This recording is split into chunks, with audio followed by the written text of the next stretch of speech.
Shalom teman-teman semua, selamat berjumpa di Kones Channel. Di channel ini Anda akan mendengarkan, bahkan menyaksikan di video-video yang kami akan sajikan, video-video yang terbaik yang akan mengubah hidup Anda dan juga paradigma Anda. Selamat menyaksikan.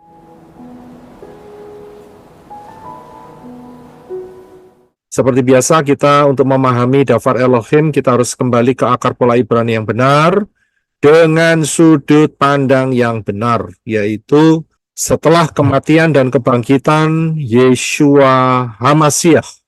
Karena Yeshua HaMashiach adalah penggenap dari segala yang dijanjikan, dari segala yang digambarkan, ya, yang ada di dalam Tanakh atau Perjanjian Lama. Dan dengan kita di dalam sudut pandang yang benar, dengan posisi pola Ibrani yang benar, maka kita akan mendapat kekayaan yang luar biasa.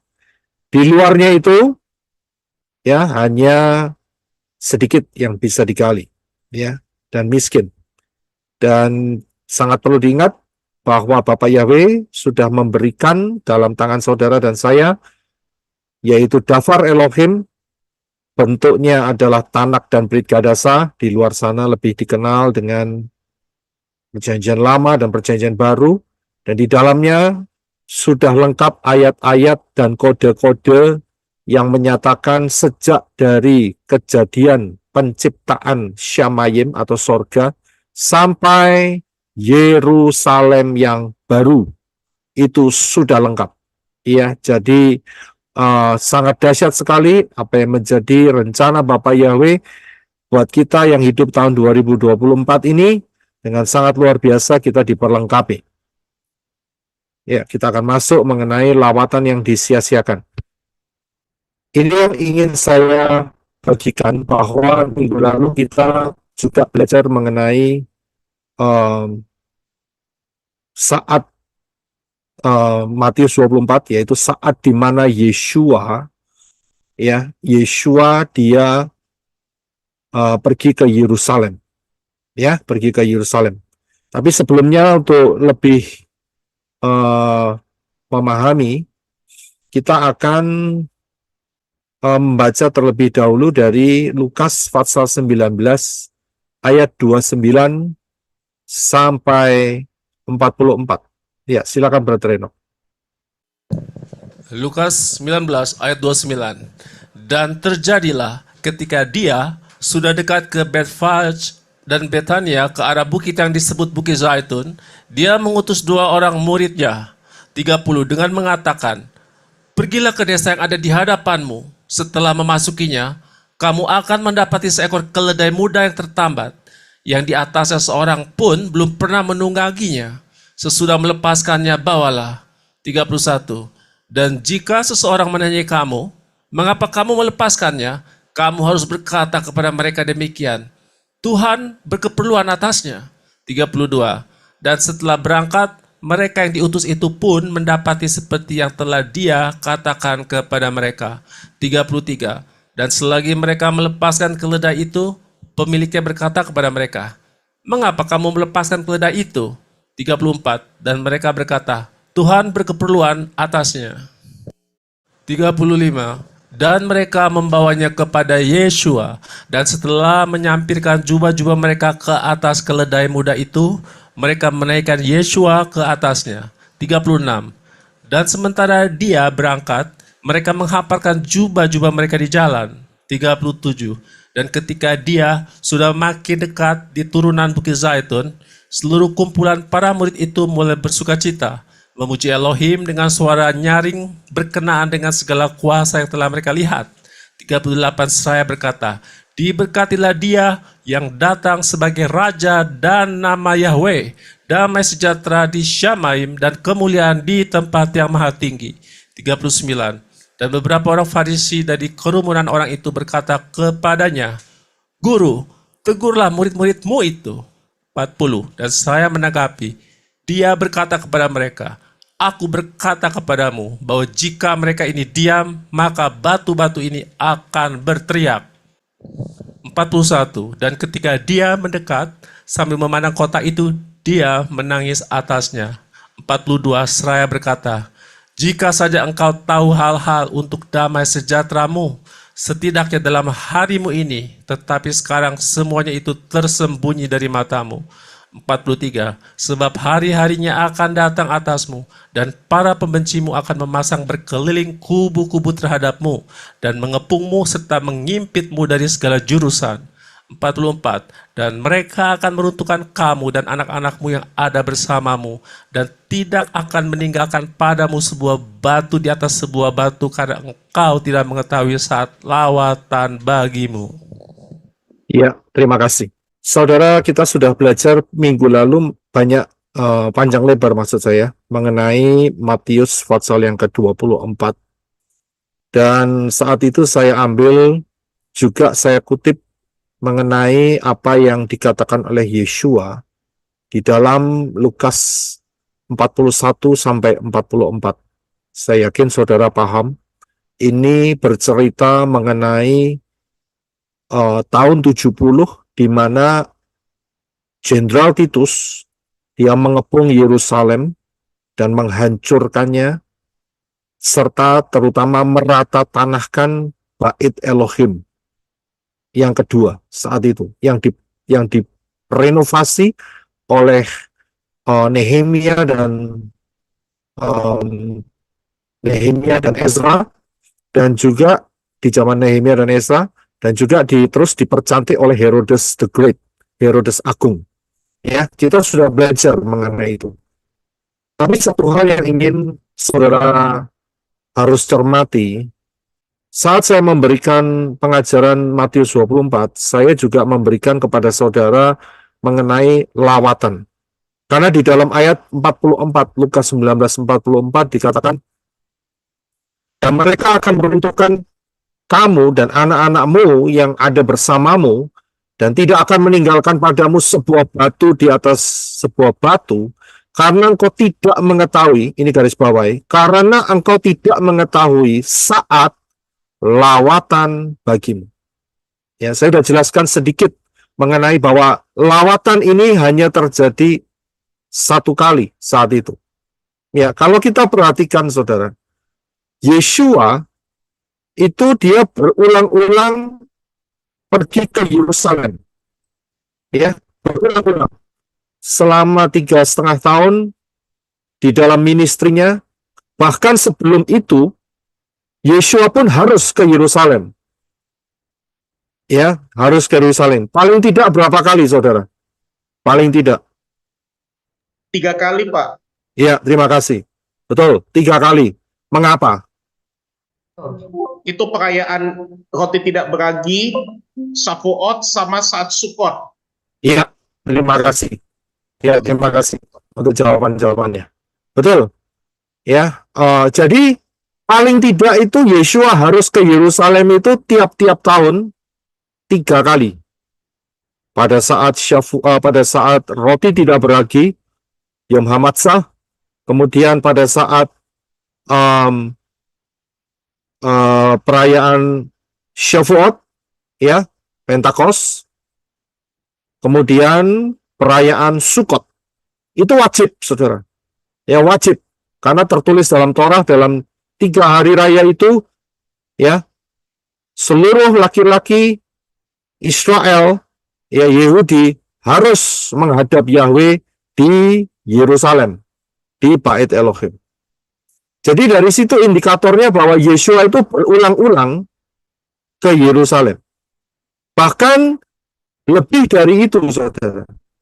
Kalau kita lihat di dalam Yohanes 10 ayat 22 dan 23, Yeshua bukan pada 3 hari raya itu maksud saya, dia juga pergi ke Yerusalem. Kita baca sebentar, silakan Brother Enoch. Yohanes 10 ayat 22 sampai 23. Yohanes 10 ayat 22. "Dan tibalah perayaan penahbisan di Yerusalem, dan saat itu adalah musim dingin." 23. "Dan Yeshua berjalan di bait suci di Serambi Salomo." Ya, terima kasih. Soalnya di sini dikatakan Yeshua ayat 23, Yeshua berjalan di bait suci di Serambi Salomo. Di mana lagi tempatnya kalau nggak di Yerusalem? Ya pasti toh ya. Jadi Yeshua dalam hal ini dia ke Yerusalem. Dan pada ayat Yohanes 10 ayat 22 sampai 23 ini, dia datang bukan pada hari raya yang ditetapkan Yahweh, yang tiga hari raya itu, akan tetapi juga ada sebuah perayaan, yaitu perayaan penahbisan. Ya, ini perayaan apa ini? Siapa yang tahu? Hanukkah, Pak. Iya, terima kasih, Pak. Inilah yang disebut perayaan Hanukkah. Ya, Hanukkah. Dan ini terjadinya saat itu di musim dingin. Nah, kalau musim dingin, ini jatuhnya sekitar Desember. Karena itu Hanukkah itu jatuhnya di kisaran bulan Desember. Ya, dan kalau Hanukkah maka kaki diannya, menorahnya itu jumlah pelitanya adalah 9. Ya, itulah menorah Hanukkah. Ya, menorahnya Hanukkah. Nah, Yeshua pun datang ke situ, saudara. Ya, Yeshua datang ke situ. Akan tetapi, kita mundur sedikit ya. Kalau saudara lihat di dalam ayat 44, Lukas 19:44, dikatakan bagian B ya, karena engkau tidak mengetahui saat lawatan bagimu. Nah, ini ada yang kita harus cermati di sini. Padahal Yeshua itu melawat Yerusalem itu berulang-ulang. Berulang-ulang, saudara. Bahkan Yeshua mengajar kalau di Yerusalem. Seperti tadi, di dalam Yohanes pasal 10 ayat 20 something itu. Ya kan? Yeshua mengajar saat itu. Kalau sudah lihat ke bawahnya, itu dia mengajar. Dia menyatakan dirinya, ya macam-macam lah, saudara bisa baca sendiri. Ya, akan tetapi mengapa, ya, di dalam Lukas 19 ayat 44, itu dikatakan, engkau tidak mengetahui saat lawatan itu. Ya, mengapa kalimat ini diucapkan oleh Yeshua? Ya, karena apa? Karena yang namanya lawatan yang dimaksudkan oleh Yeshua itu hanya satu kali saja. Ya, hanya satu kali saja. Lawatan yang dimaksud oleh Yeshua. Mengapa Yeshua hanya mengatakan lawatannya itu hanya satu kali? Kira-kira alasannya apa? Saudara mau coba jawab?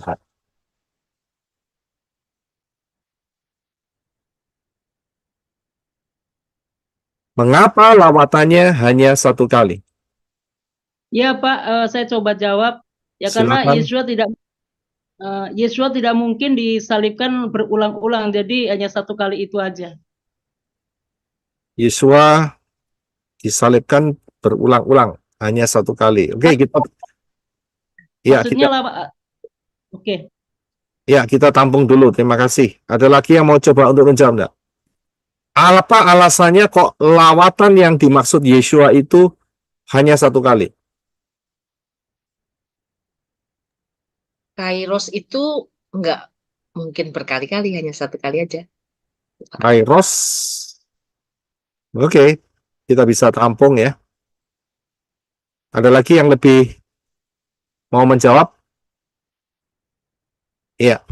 Baik, saya akan berikan karena dari tanggapan saudara kelihatannya belum mencapai di titik itu. Ya, pengertian saudara belum mencapai di titik itu. Baik, tidak apa-apa. Tapi at least paling tidak saya dapat feedback. Ya, sehingga saya bisa memahami dan dari apa yang saya berikan nanti saudara pasti akan lebih paham. Ya, akan lebih paham. Oke, sebentar ya. Haleluya.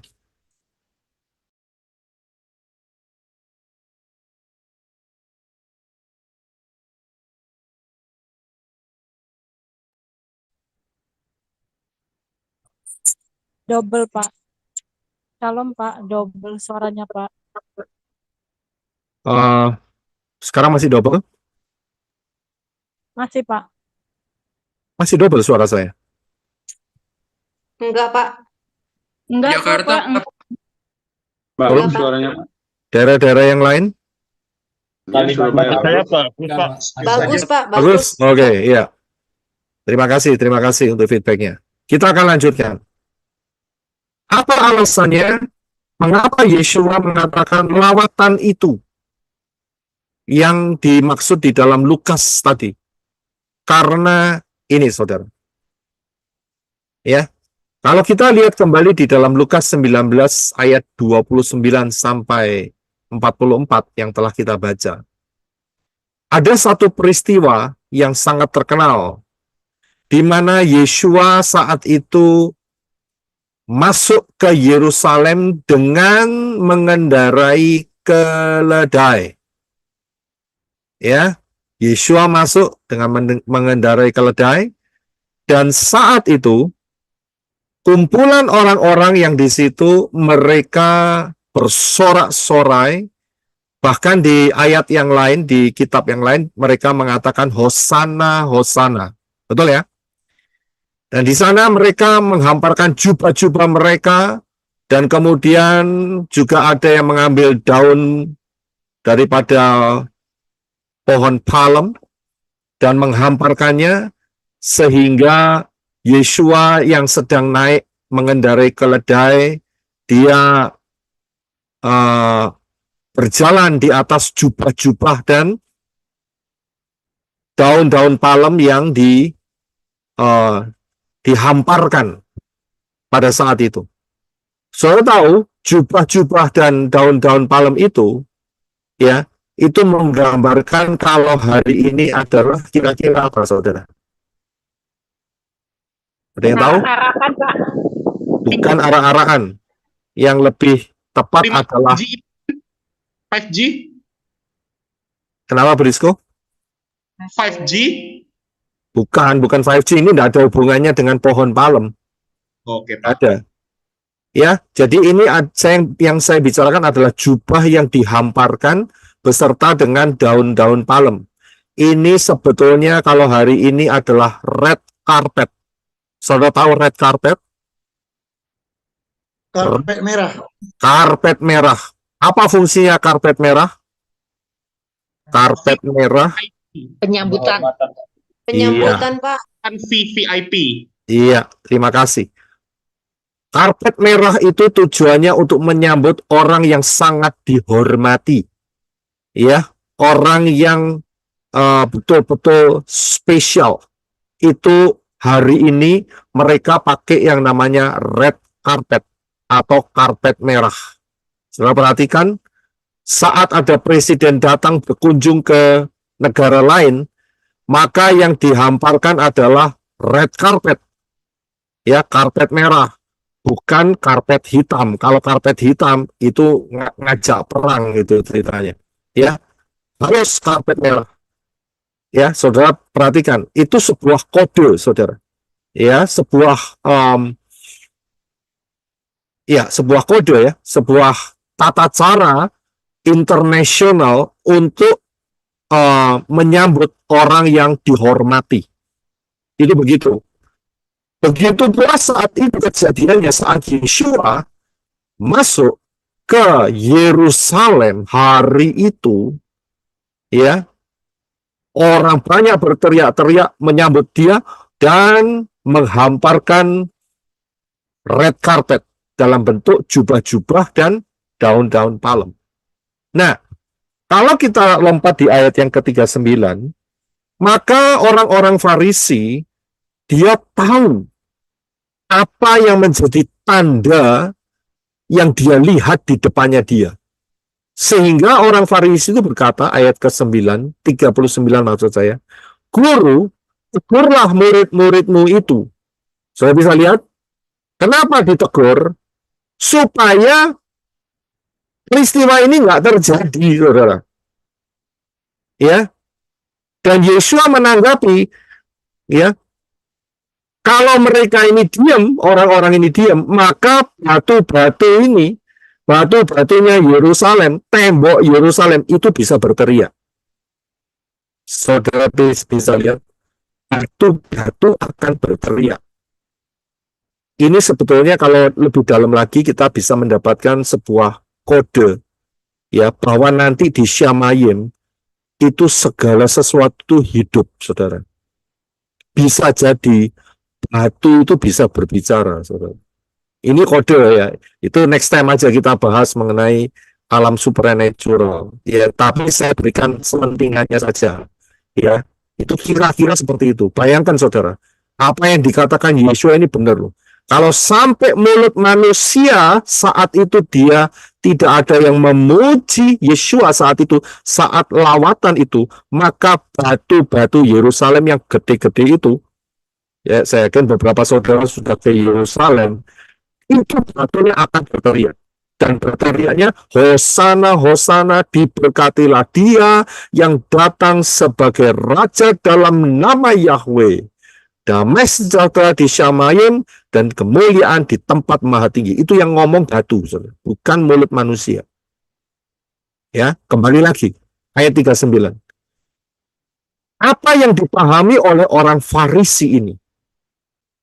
Sehingga dia menegur supaya peristiwa ini diredam dan tidak terjadi.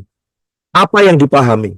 Yang dipahami oleh orang Farisi, ya, yang dipahami oleh orang Farisi adalah suatu nubuat. Kira-kira saudara tahu dari kitab apa nubuatannya? Nggak ada yang tahu? Baik. Yaitu di dalam, Saya, Pak. bukan, di dalam kitab Zakaria. Dalam kitab Zakaria 9 ayat 9, silakan Brother Henok untuk bisa bantu baca. Terima kasih. Zakaria 9 ayat 9. Bersukarialah dengan nyaring, hai putri Sion. Bersorak-sorailah, hai putri Yerusalem. Lihatlah rajamu datang kepadamu. Dia adil dan jaya, rendah hati, dan menunggang seekor keledai muda, anak keledai betina. Iya, terima kasih. Saudara bisa lihat, inilah yang dipahami oleh orang-orang Farisi tadi, yang mengatakan suruh murid-muridmu diam. Saudara bisa lihat, dan inilah, ayat inilah yang menjadi fondasi mengapa Yesua di dalam Lukas 19 ayat 44 dikatakan karena engkau tidak mengetahui saat lawatan bagimu. Saudara bisa lihat, walaupun saat itu ada banyak orang yang bersorak-sorai, tetapi majority, sebagian besar orang Israel akan diwakili oleh pemimpin-pemimpin mereka. Saudara bisa lihat, jika pemimpin-pemimpin mereka menolak, maka seluruh Israel nggak peduli, termasuk menolak, saudara. Terbukti apa? Tidak lama kemudian, ya, sangat besar kemungkinan orang-orang yang menyerukan Hosana, Hosana kepada Yesua saat itu, ya, mereka juga dihasut oleh pemimpin-pemimpin mereka untuk mengatakan salibkan dia, dan mereka mengatakan suatu kalimat yang mengerikan, yaitu biarlah darahnya ditimpakan atas kami dan anak-anak kami. Saudara bisa lihat, jadi pemimpin-pemimpin itu memegang kunci yang sangat penting. Karena saat Yesua melawat Yerusalem dalam posisi ini, posisi dia menunggang seekor keledai muda, ya, saat itu kepala daripada tim kepala, yaitu orang Farisi, mereka menolaknya. Dan itu Yesua mengatakan dalam ayat 44, sekali lagi saya katakan, dikatakan karena engkau tidak mengetahui saat lawatan bagimu. Saudara bisa paham di sini. Padahal, ingat tadi saya sudah katakan, Yesua itu berulang-ulang datang ke Yerusalem. Tetapi saat Yesua datang ke Yerusalem, hanya kali ini saja Yesua naik keledai. Saudara bisa lihat, hanya kali ini saja, dan hanya kali ini saja, mulut-mulut orang-orang itu meneriakkan Hosana, Hosana, diberkatilah dia yang datang di dalam nama Yahweh. Ini merefer kepada nubuatan kitab Zakaria 9 ayat yang ke-9. Iya, paham ya? Inilah yang dimaksud sebagai lawatan. Nah, mengapa Yesua naik keledai? Kenapa tidak naik kuda? Jawabannya adalah Ya karena saat itu yang paling top, Pak. Kalau sekarang mungkin Mercedes. Mercedes beberapa Belum ada negara limosin. Karena nggak ada top. tunggangan yang paling Limosin, Pak. Belum Iya. ada limosin. Jadi sebetulnya inilah jawabannya, yaitu keledai itu hari ini itu adalah limousine. Kalau kuda itu namanya panser. Tahu panser ya? Saudara tahu panser beda dengan tank. Untuk Iya, berperang, Pak. Pak. Ya, tank itu pakai rantai. Tank itu nggak terlalu cepat dibanding panser. Panser itu rodanya lebih roda karet dan kadang-kadang bisa amfibi, bisa berjalan mengambang di atas air begitu ya. Ya di atas air seperti kapal ya. Nah, keledai saat itu adalah lambang prestige. Jadi orang yang naik keledai ya itu adalah orang yang hari ini naik limusin, saudara. Kalau saudara lihat seperti pelantikan raja-raja, Raja Salomo dilantik jadi raja oleh Daud saat itu, ya, dinaikkan apa? Bukan kuda, tapi keledai, ya, selalu keledai. Nah, kalau kuda itu untuk alat pertempuran, ya. Nah, karena itu saat kedatangan pertama Yeshua itu elegan banget, naik keledai, begitu, ya. Nah, nanti kedatangan kedua dia tidak naik keledai, tapi dia naik kuda. Ya, sangat jelas sekali, yaitu di dalam Wahyu pasal yang ke-20. Ya, dia akan naik kuda karena pertempuran melawan siapa? Melawan anti Hamasiah. Ya, melawan anti Hamasiah dan juga melawan setan saat itu untuk membelenggunya selama 1000 tahun. Jadi saudara tahu ya perbedaannya ya, kenapa keledai, kenapa kuda. Jadi saudara sekarang lebih paham. Nah, kembali lagi. Ya, jadi peristiwa inilah yang disebutkan oleh Yeshua sebagai lawatan. Ya, padahal Yeshua berulang-ulang sudah ke Yerusalem, tetapi titik inilah yang ditolak oleh para pemimpin saat itu yang diwakili oleh orang-orang Farisi. Ya, ditolak peristiwa ini sehingga Yesus mengatakan, karena kamu tidak mengetahui saat lawatan bagimu, wow, apa yang terjadi? Kamu akan dikepung oleh Romawi. Tapi nanti 30 tahun kemudian, ini tahun 30 berarti 40 tahun kemudian. Saya bisa paham ya. Di 40 tahun kemudian akan betul-betul terjadi apa yang dikatakan oleh Yeshua.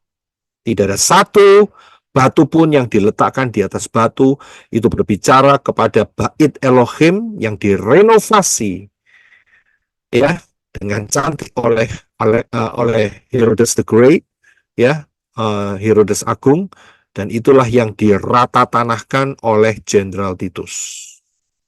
Jadi lawatan ini ya bisa dikatakan sebagai kesempatan terakhir. Ya, kesempatan terakhir.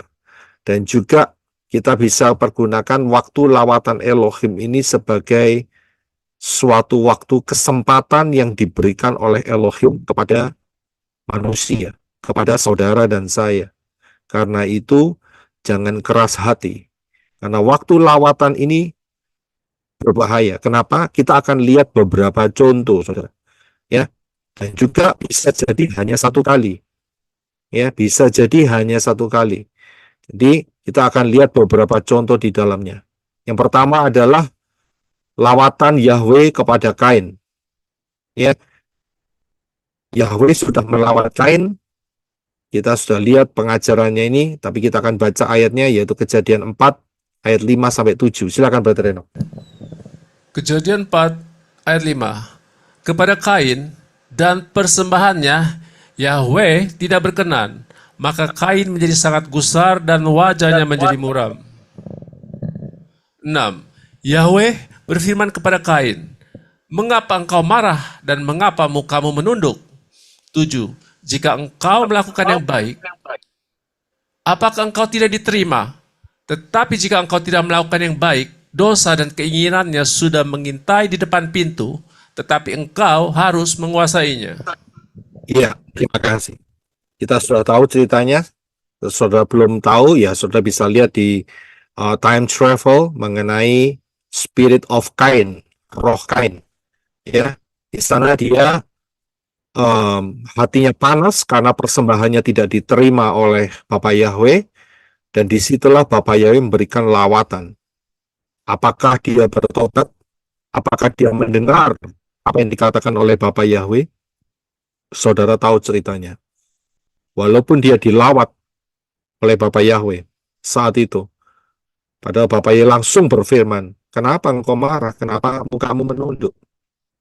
Ya, kalau engkau melakukan yang baik, pasti engkau akan diterima. Ya kan? Tapi hati-hati, ada dosa dan keinginannya sudah mengintai kamu. Dan itu tidak didengarkan oleh Kain, dan dia tetap melakukan pembunuhan terhadap Abel. Ya, inilah lawatan Yahweh kepada Kain. Yang berikutnya adalah lawatan Yahweh kepada dunia sebelum air bah terjadi. Kejadian 6 ayat 3, 13 sampai 14. Silakan Brother Reno. Kejadian 6 ayat 3. Yahweh berfirman, "Rohku tidak akan selamanya tinggal dalam manusia, karena mereka adalah manusia jasmani yang umurnya akan sampai 120 tahun saja." 13. Lalu Elohim berfirman kepada Noah, "Aku telah memutuskan untuk mengakhiri hidup semua manusia, karena mereka telah memenuhi bumi dengan kekerasan, maka aku akan memusnahkan mereka bersama bumi ini." 14. Buatlah bagimu sebuah bahtera dari kayu gofir. Engkau harus membuat kamar-kamar pada bahtera itu, dan lapislah dengan ter dari dalam dan dari luar.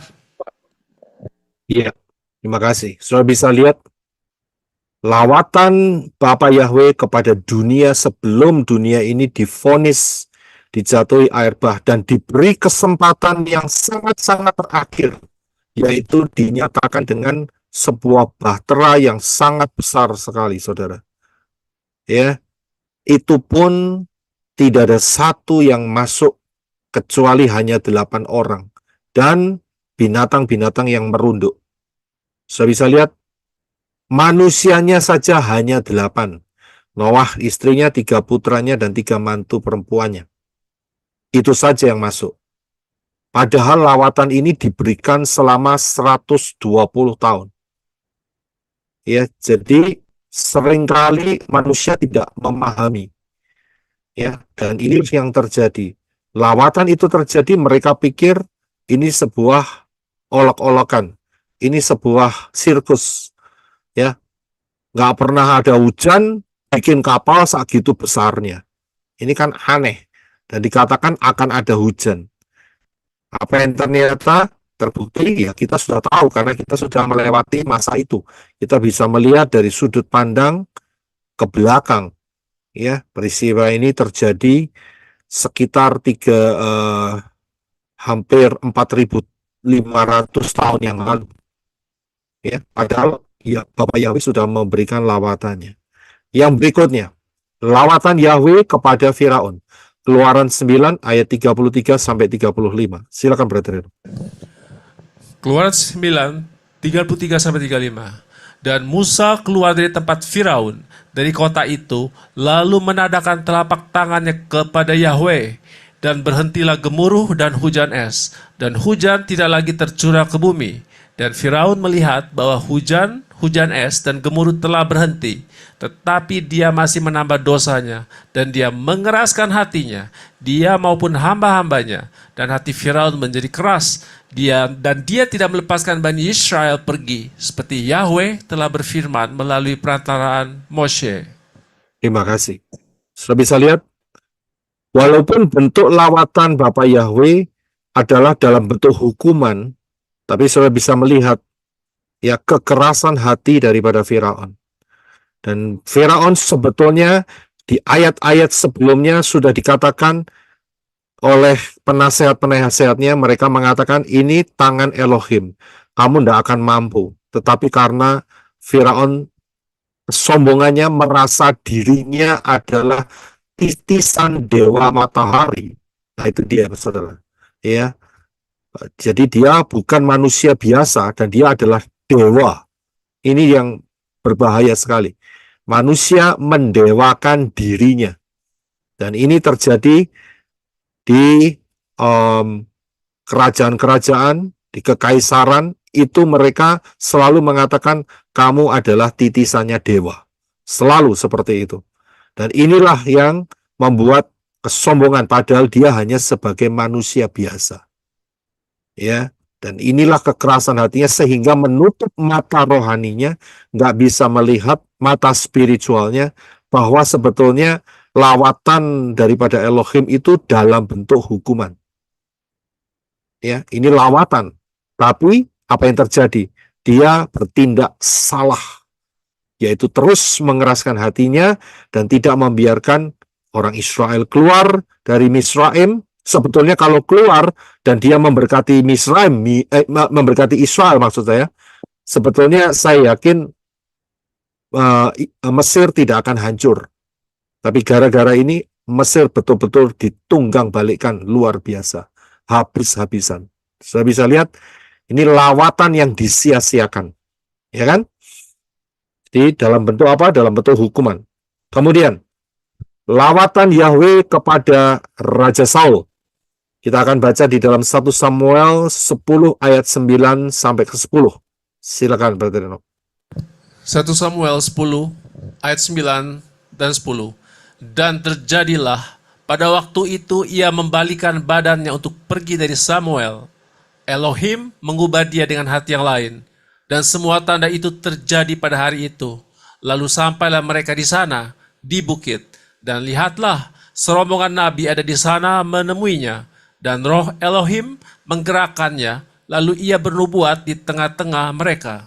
Ya, terima kasih. Kalau saudara lihat ayat ini, 1 Samuel 10, ini adalah awal daripada penunjukan Bapa Yahweh kepada Saul menjadi raja atas Israel. Ya, ini bukan akhirnya. Saat itu Saul dikasih lawatan sehingga dia kepenuhan. Ya, dia bernubuat. Dia ikut kepenuhan, ketularan spiritnya karena saat itu Saul dia berjumpa dengan serombongan nabi. Serombongan nabi ada di sana menemuinya dan kemudian dia ketularan spirit dari nabi-nabi, serombongan nabi itu. Dan kemudian dia ikut bernubuat. So bisa lihat ini lawatan dari Bapa Yahweh kepada Saul. Tetapi apa yang terjadi? Apakah dia tetap bisa bertahan? Kita sudah tahu ceritanya. Ya, di akhir daripada masa di mana Yahweh menolak Saul, ada satu peristiwa, yaitu lawatan yang paling terakhir yang diberikan, kesempatan paling terakhir, yaitu di dalam 1 Samuel 15 ayat 1 sampai 3. Silakan Brother Enoch. 1 Samuel 15 ayat 1. Dan Samuel berkata kepada Saul, Yahweh telah mengutus aku untuk mengurapi engkau menjadi raja atas umatnya, atas Israel. Dan sekarang dengarkanlah suara firman Yahweh. 2. Beginilah Yahweh Shebaot berfirman, Aku akan membalas kepada Amalek atas apa yang telah dia perbuat terhadap Israel. Betapa dia telah menghadangnya di perjalanan ketika dia keluar dari Mesir. 3. Sekarang pergilah dan kamu akan memukul kala Amalek serta menghancurkan segala yang ia punya. Dan kamu tidak boleh berbelas kasihan atasnya. Dan kamu harus membunuh semuanya, dari pria sampai wanita, dari bayi sampai yang sedang menyusui, dari lembu sampai domba, dari unta sampai keledai. Ya, terima kasih. Sudah bisa lihat, ini sebetulnya kesempatan yang paling terakhir, lawatan yang paling terakhir dari Bapa Yahweh kepada Raja Saul. Tapi saudara tahu kisahnya kan? Apa yang terjadi? Saul, dia tidak taat. Dia membiarkan Raja Amalek itu tetap hidup. Siapa yang tahu namanya? Agak. Ya, terima Agak. kasih. Ya, terima kasih. Agak, ya. Kalau nanti saudara lihat Agag ini tidak dibunuh, maka inilah yang memberikan keturunan sampai kepada Haman, yaitu zamannya Esther saat pembuangan. Karena itu Haman adalah orang Agag, jadi keturunan dari Agag. Ya, jadi inilah hasil di mana Raja Saul yang tidak taat saat itu, yang disuruh untuk meratatanahkan semuanya, membinasakan semuanya Amalek, dari pria wanita sampai bayi-bayi, sampai domba lembu, semuanya harus dihabisi. Tapi dia tidak taat. Karena ketidaktaatan inilah terjadilah peristiwa Esther, ya, antara Mordekai dan Haman. Ya, inilah lawatan terakhir. Nah, saudara tahu apa yang terjadi? Saul, saat lawatan itu terjadi, ternyata dia menyia-nyiakan. Ya, menyia-nyiakan, dan akhirnya dia mati tewas di tangannya sendiri, yaitu membunuh dirinya sendiri. Kemudian, lawatan Yahweh kepada Raja Daud. Beberapa kali lawatan Yahweh terhadap Raja Daud, tetapi yang saya ingin arahkan saudara yaitu di dalam 2 Samuel pasal 12. Saudara nanti baca saja sendiri, yaitu mengenai peristiwa Bathsheba. Dan dia dituding, ya, dipersalahkan, ya, oleh Bapa Yahweh melalui Nabi Nathan. Ya, bahwa Daud saat itu dia melakukan kejahatan, kekejian. Dia sudah bunuh Uria, ya, mengambil istrinya dan kemudian berzinah. Nah, dia ditegur saat itu.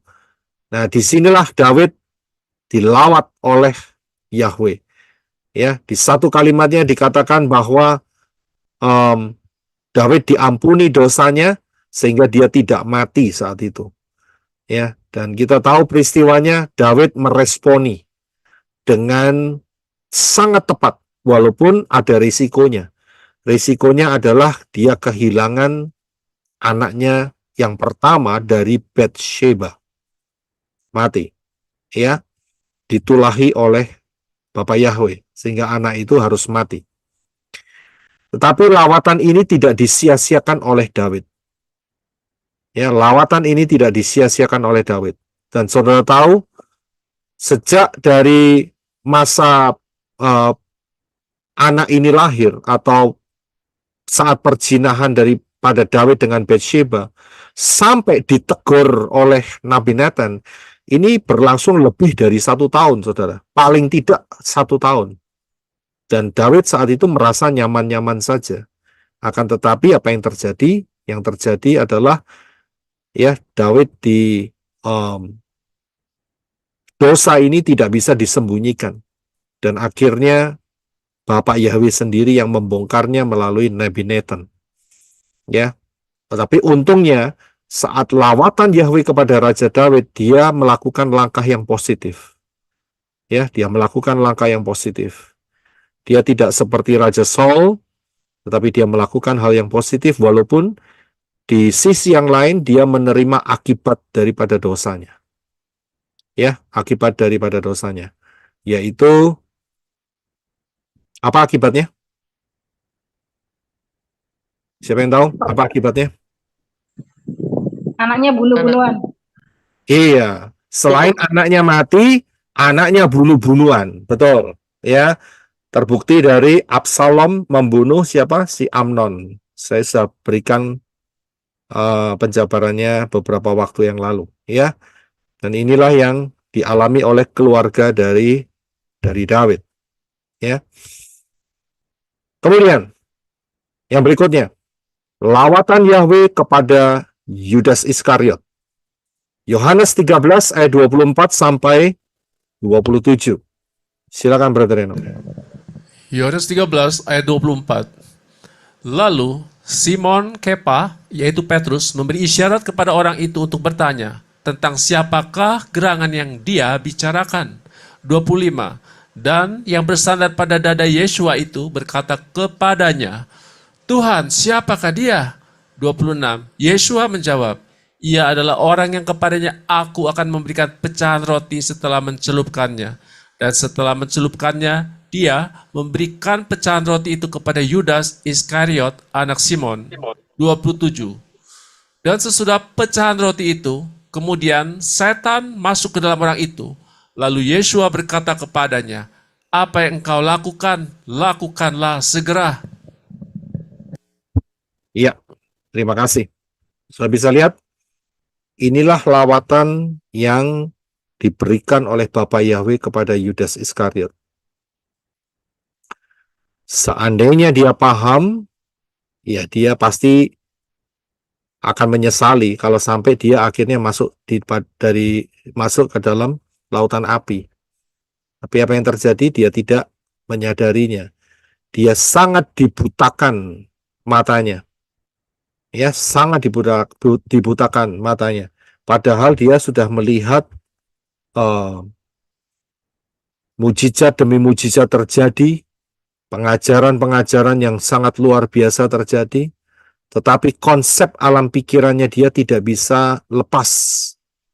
Dia berpikir bahwa Yesua harus jadi raja saat itu. Ya, saat itu. Tetapi apa yang terjadi? Yesua sendiri, dia mengatakan harus mati di Yerusalem. Dan itu nggak bisa diterima di alam pikiran daripada Yudas Iskariot ini, saudara. Dia nggak bisa membedakan. Dan disitulah kemudian setan mulai masuk melalui keinginan dagingnya. Dan akhirnya dia terjerat, yaitu dengan mamon. Saya bisa lihat? Dan dikasih kesempatan terakhir, ya, Yesua mengatakan, apa yang engkau lakukan, lakukanlah segera. Yesua tahu. Ya, Yesua dengan pimpinan Ruah Yahweh Elohim tahu masanya sudah sampai. Ya, sebetulnya kalau si Yudas itu peka, dia harusnya ngerti begitu. Loh, kok bisa tahu gitu ya kan? Mestinya kan begitu kan? Tapi apa yang terjadi? Dia sudah mata gelap. Dia sudah mikirin nanti kalau dia pergi, dia akan ketemu dengan imam besar, dia akan mendapatkan 30 keping perak. Dan dia akan coba mendemonstrasikan kesaktiannya Yesua di hadapan para tua-tua yang saat itu. Ternyata apa yang terjadi? Langkahnya atau pemikirannya meleset. Yesua tidak menunjukkan apa-apa, dia hanya diam saja, dipukuli ya diam saja, diludahi ya diam saja. Wah, dia berkata, keliru ini kalau begini. Padahal dia mempunyai expectation, Yesua mengadakan miracle yang luar biasa, mujizat yang besar-besaran. Ya, nah saat itulah akhirnya dia terjebak. Karena apa? Dia sudah dijebak oleh setan. Ya, jadi inilah lawatan Yahweh terhadap Yudas Iskariot. Apakah ada pertobatan? Ya tidak ada. Kita sudah tahu ceritanya. Kemudian lawatan Yahweh kepada Rasul Paul di dalam Kisah Rasul 9 ayat 3 sampai 6. Silakan Brother Reno. Kisah Para Rasul 9 ayat 3. Dan terjadilah ketika melanjutkan perjalanan yang mendekati Damaskus, dan tiba-tiba memancarlah ke sekelilingnya suatu cahaya dari langit. 4. Dan sambil rebah ke tanah, dia mendengar suatu suara yang berkata kepadanya, Saul, Saul, mengapa engkau menganiaya aku? 5. Dan dia berkata, siapakah engkau Tuhan? Dan Tuhan berkata, akulah Yesua yang sedang engkau aniaya. Sukar bagimu menendang ke benda runcing. 6. Lalu dengan gemetar dan heran dia berkata, ya Tuhan, engkau ingin aku melakukan apa? Dan Tuhan berkata kepadanya, bangunlah dan masuklah ke dalam kota, dan akan diberitahukan kepadamu apa yang seharusnya engkau lakukan. Ya, terima kasih. Sudah tahu kisah ini sangat terkenal sekali. Kita tahu siapa Saul. yang kemudian mengubah namanya menjadi Paul. Ya, Saul atau Saulus ini adalah orang Farisi. Dia grup Farisi dan dia memegang tampuk ya yang cukup tinggi dan dia di bawah pengaruh daripada Gamaliel ya, ahli Torahnya, dan kita tahu sepak terjangnya. Akan tetapi lawatan itu terjadi pada saat di titik di mana dia tidak duga. Di titik di mana dia akan menghabisi atau membawa Orang-orang percaya. orang-orang percaya saat itu, ya. Saya nggak bisa ngomong Kristen ya, karena Kristen suatu satu kata yang keliru mestinya, ya. Jadi orang-orang percaya saat itu, saya tidak bisa ngomong soal Kristen, ya. Orang-orang percaya yang ada di Damaskus saat itu, dan itulah terjadi lawatan, saudara. Jadi lawatan ini bentuknya itu macam-macam. Tadi kan kita sudah belajar banyak. Ada yang melalui hukuman, ada yang melalui kesempatan, ada yang melalui teguran. Sudah bisa lihat? Juga ada yang melalui peristiwa seperti ini. Yosua sendiri datang dan dibuat buta dia sampai kalau nggak salah 3 hari. Sudah bisa lihat? Jadi lawatan Bapak Yahweh itu macam-macam, saudara. Bentuknya itu beda-beda. Nggak sama kan? Tadi kan kita sudah lihat. Tanya, ini baru sebagian kecil loh, saudara. Saya belum mengambil dari kitab Daniel atau dari kisah-kisah yang lain. Ya, ini hanya kisah-kisah utama saja yang saya ambil. Itu saja lawatan daripada Bapak Yahweh kepada setiap person, itu berbeda-beda, saudara. Nggak bisa disamakan. Lawatan yang Bapak Yahweh lakukan kepada si A dan si B itu bisa jadi nggak sama. Kondisinya beda sekali. Ya. Tapi seringkali apa yang terjadi? Kadang-kadang karena ketidakpahaman, nggak peka di situ. Oh, ini kelihatannya ya biasa aja, bukan lawatan. Padahal sebetulnya sebuah lawatan. Kembali lagi sebentar ke Rabi Saul. Sudah bisa lihat, dia dilawat dan dia dibuat cacat sementara. Dia dibuat buta sementara. Dan diadakan mujizat. Ya, siapa yang Yosua suruh untuk berdoa untuk Saul saat itu? Ananias. Untuk matanya. Ya, terima kasih. Ya, namanya Ananias. Ini bukan Ananias dan Safira, bukan. Ini Ananias yang ada di Damaskus. Jadi saudara jangan terjebak loh ya. Ini kok sama Ananiasnya, nanti dibunuh oleh Ruach Yahweh Elohim. Bukan itu ya, beda orang, namanya sama ya. Jadi saudara paham. Nah, disinilah lawatan itu terjadi. Sekarang masalahnya adalah kita ini sebelum rapture dan kita diberi lawatan yang paling akhir. Sebelum di depan kita beberapa tahun ke depan akan ada rapture.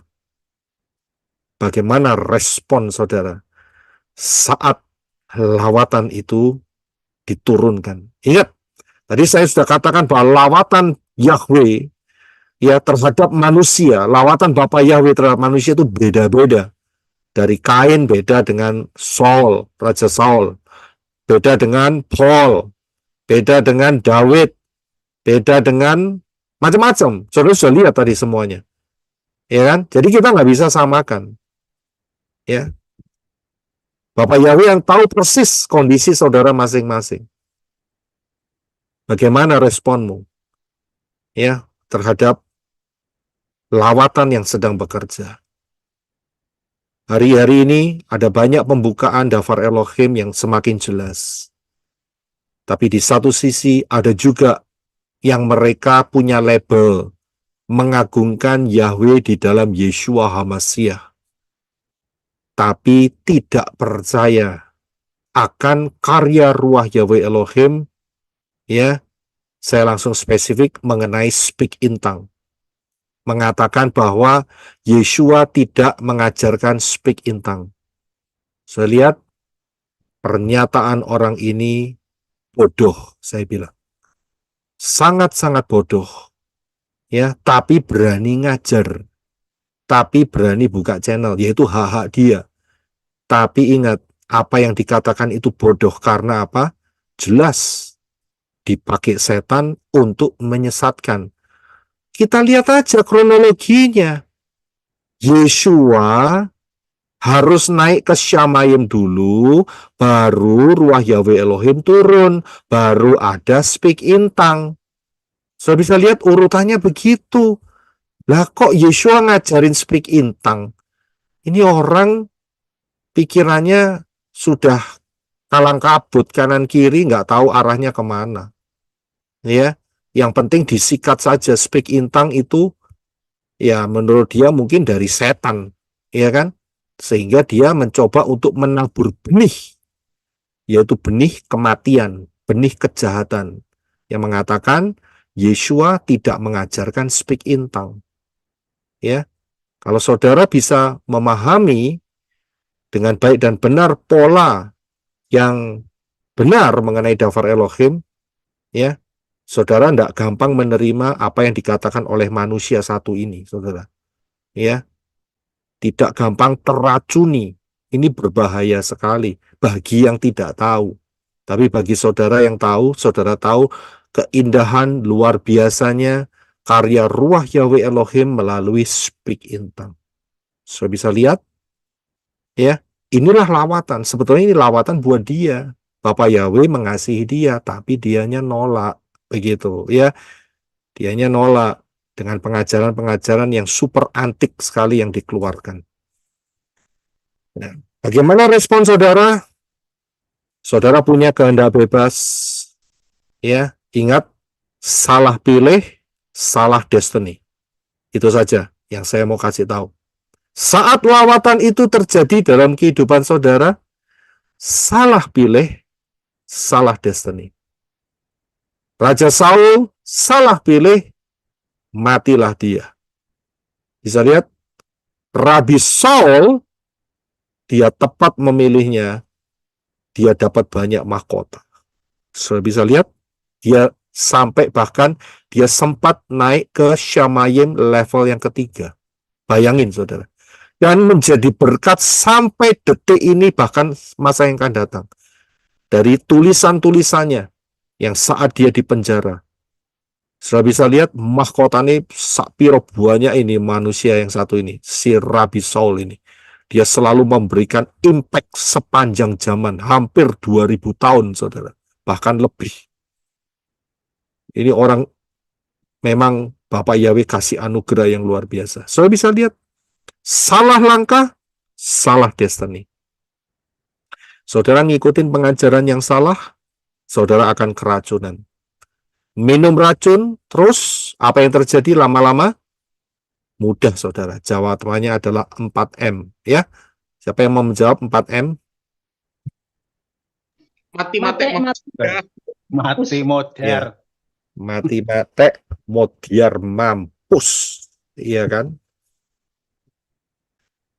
Tapi terus terang jujur saja saya harus membutuhkan penterjemah dalam bahasa Malaysia. Kadang-kadang saya mengasihi sekali orang-orang yang teman-teman yang ada di Malaysia kadang-kadang nggak ngerti logat ya buat kita. Ya. Mungkin ada beberapa teman yang bisa membantu, silahkan membantu. Apa itu mati mate modiar mampus dalam bahasa Malaysia ini? Ya, saudara bisa lihat bagaimana respon saudara itu akan menentukan destiny saudara. Hati-hatilah. Ya, saya hanya bisa menghimbau. Saudara juga sudah dewasa. Saudara kan bukan balita lagi, bawah 50 tahun. Oh, sorry, maaf, bawah 5 tahun. Ya. Jadi, saudara yang bisa menentukan langkah saudara. Ya, di dalam level kedewasaan. Apakah saudara mau tetap mengikuti pengajaran-pengajaran yang membawa racun, ya?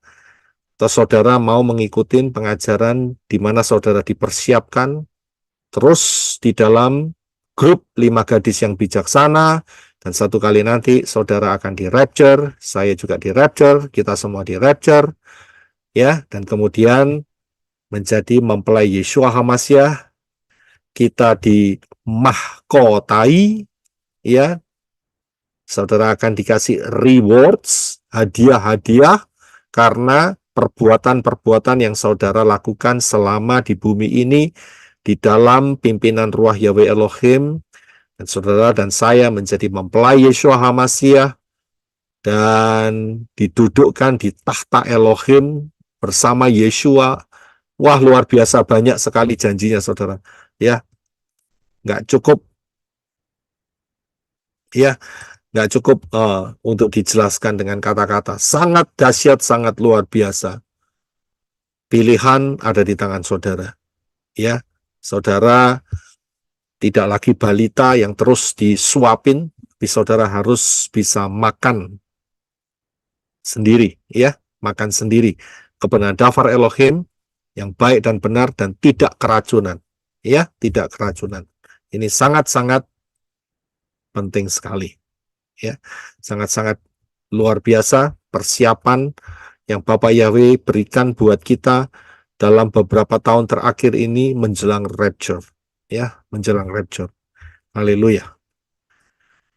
Besok kita akan membahas mengenai Shavuot, karena besok adalah perayaan Shavuot 2024. Ya, saya yakin ada beberapa teman yang yang mendengar bahwa kita diketawain, kok Shavuotnya tanggal 16, kok enggak tanggal berapa tadi? Tanggal 11 ya? 12. 12 ya, 12 ya, 12 ya. Tapi sebelum saya jelaskan besok, saya harapkan saudara ambil waktu, kan hari ini Sabat di sono. Ambil waktu, lihat dua pengajaran ini. Yang pertama, yang saudara lihat adalah Ruah Yahweh Elohim yang sebelah kiri. Ya, saudara ulangin lagi. Durationnya cuma 1,5 jam. Yang kedua, setelah itu adalah The Secret of Speak in Tongue. Rahasia berdoa dalam pengucapan lidah. Ya, saya harapkan saudara tidak terbalik.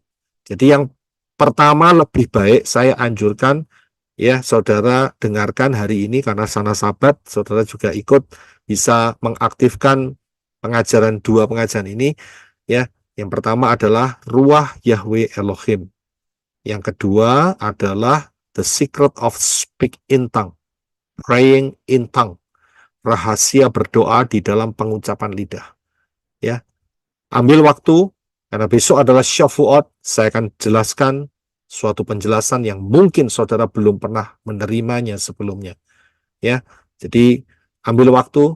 Jadi hari ini setelah kita selesai ibadah ini, kita tidak ada ruang tanya jawab, ya, dan ruang kesaksian kecil. Kita alihkan besok. Ya, kita akan masuk di dalam perayaan Shavuot. Tapi saya beri saudara waktu. Dua pengajaran ini sudah saya posting, saya kasih pengajarannya saja. Jadi saudara bisa fokus, ya, nggak usah dengarkan mengenai tanya jawab atau percakapan atau komen-komennya. Ya, jadi fokus dalam pengajaran. Dua pengajaran ini saudara pelajari hari ini. Saya berikan waktu, ya, sehingga saudara bisa konsentrasi untuk bisa memahami apa yang saya berikan besok. Ya, apa yang saya berikan besok. Ya, jadi take time, ambil waktu saat Sabat, dan hari ini jadi kita tidak ada ruang tanya jawab. Ya, perhatikan juga bahwa kita hampir menyelesaikan 6.000 tahun sejak kejatuhan Adam dan Hawa. Ya, dan sebentar lagi ada rapture. Kita sudah di Juni 14. Saudara, Juni 15. Kita sudah di pertengahan bulan Juni, saudara. Bentar lagi bulan Juli. Ya, nah, bentar lagi juga akan ada perayaan apa itu namanya? Trompet. Shavuot mah besok, ya kan? Tapi perayaan trompet apa itu namanya? Yom Teruah. Ya, ya, Rosh Hashanah, tahun baru. Itu sudah tidak lama lagi. Ya, dan waktu tahun sudah akan berganti semakin cepat.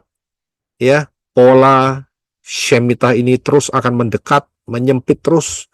Ya, tergantung ya, pola Shemitah atau pola Yobel. Ya, kalau pola Yobel ya tambah 1 tahun gitu saja.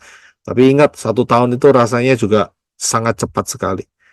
Yang penting adalah kita berjaga-jaga mulai sekarang, ya, mulai hari ini, karena tidak lama lagi rapture akan terjadi. Ya, sudah lihat perkembangan dunia sudah semakin menggelisahkan. Kabar terakhir, di mana peperangan antara Israel, dia sudah mulai mengarah ke utara, yaitu berhadapan dengan siapa? Dengan Hizbullah Lebanon. Hizbullah, ya, yang ada di Lebanon. Kita tahu Hizbullah itu adalah benalunya Lebanon. Ya, saudara tahu nggak ya? Benalunya. Ya, itu sudah mengarah ke sana, saudara. Ya, sudah mulai lempar-lemparan kembang api di sana, ya. Dan ini terus akan semakin meruncing. Ya, waktu-waktu kita ini bukan waktu yang seperti dulu-dulu, tapi betul-betul waktu yang sudah sangat-sangat spesifik. Karena itu berjaga-jagalah. Rapture tidak lama akan terjadi. Ya, siapa yang belum masuk di dalam keselamatan yang disediakan oleh Bapa Yahweh, segera masuk. Pintunya adalah Yeshua HaMashiach. Yod Shin Waw Ayin. Ya, Yod Shin Waw Ayin, bacanya adalah Yeshua. Yod Shin Waw Ayin tidak bisa dibaca Yesus. Pahami baik-baik. Ya, tidak bisa. Jadi bacanya harus pakai Ibrani, nggak bisa pakai Indonesia. Nama juru selamat yang disediakan Bapak Yahweh adalah Yeshua. Yoel 2:32 dikatakan, barang siapa berseru dalam nama Yahweh akan diselamatkan. Ya, karena itu masuklah di dalam pintu yang benar. Posisikan posisi saudara di dalam posisi jalur keselamatan dan masuk dalam pintu keselamatan. Satu kali nanti kita akan di rapture, tapi ingat, saudara perlu dibaptis di dalam baptisan yang benar, yaitu di dalam nama Yahweh, dalam nama Yeshua HaMashiach, dan di dalam Ruach Yahweh Elohim. Ya, baptisan yang benar. Dan kemudian belajar Dafar Elohim, ya, perbarui hidup saudara, dan tetaplah setia sampai Maranatha Yeshua HaMashiach menjemput saya, menjemput saudara, menjemput kita semua, menjemput tim Arizona, menjemput saudara masing-masing, layanan menorah, dan kita akan kopi Syamayim. Ngerti maksudnya? Kita ngopi di Syamayim, yaitu dengan tubuh kemuliaan, menerima rewards, ya, bukan kopi darat, ya. Jadi kita ketemu di Syamayim, kita sangat bersuka cita atas anugerah yang Bapak Yahweh berikan melalui Yeshua HaMashiach. Bapak Yahweh memberkati saudara sekalian. Haleluya.